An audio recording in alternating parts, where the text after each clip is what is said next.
সেই দিন হঠাৎ ফ্রিজ খুলে দেখি বেশ কয়েকটা বিট রয়েছে ফ্রিজের মধ্যে। সত্যি বলতে কবে আনা হয়েছিল আমার কিন্তু এখন একদম মনে পড়ছে না।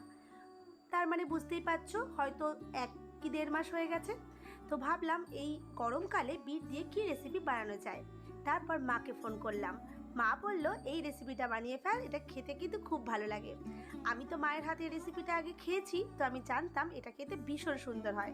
জানি না মায়ের হাতের মতো হবে কি না, তবু চেষ্টা করছি সেরকমভাবেই রেসিপিটা বানানোর। আর ভাবলাম তোমাদের সাথে এই রেসিপিটা শেয়ার করে নিই।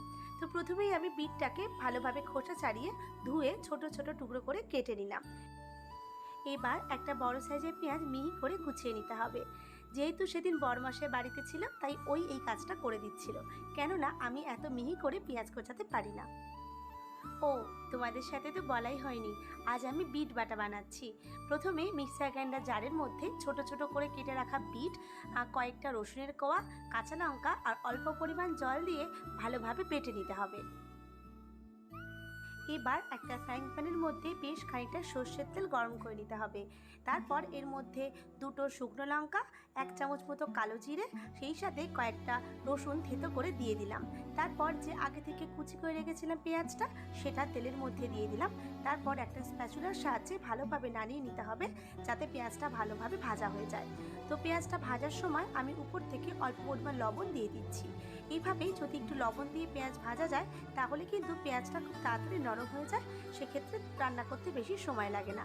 এরপর এর মধ্যে যে বিটটা আগে থেকে বেটে রেখেছিলাম সেটা দিয়ে দিতে হবে।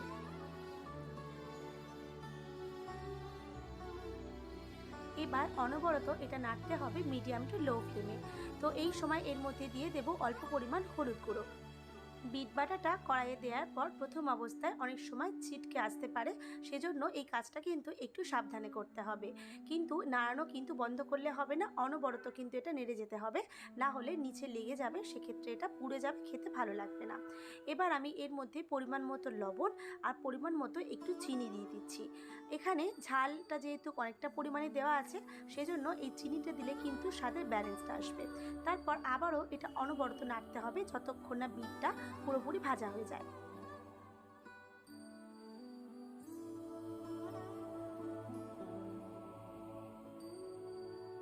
অনবরত নাড়তে নাড়তে যখন বুঝতেই পারবে যে এটা ফ্রাইং প্যান থেকে উঠে উঠে আসছে বা একদিকে চলে এসছে সমস্ত রান্নাটাই, তখন বুঝে নিতে হবে যে রান্নাটা কিন্তু হয়ে এসেছে।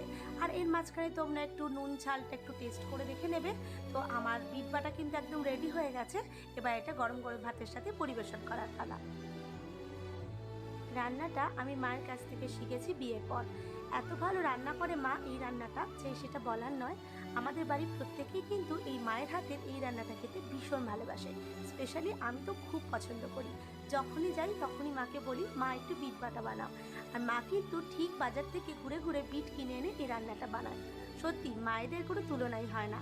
তো যাই হোক, আজকের মতো রেসিপিটা এখানে শেষ করছি। দেখা হচ্ছে নেক্সট ব্লগে। ততক্ষণে সকলে সুস্থ থেকো, ভালো থেকো।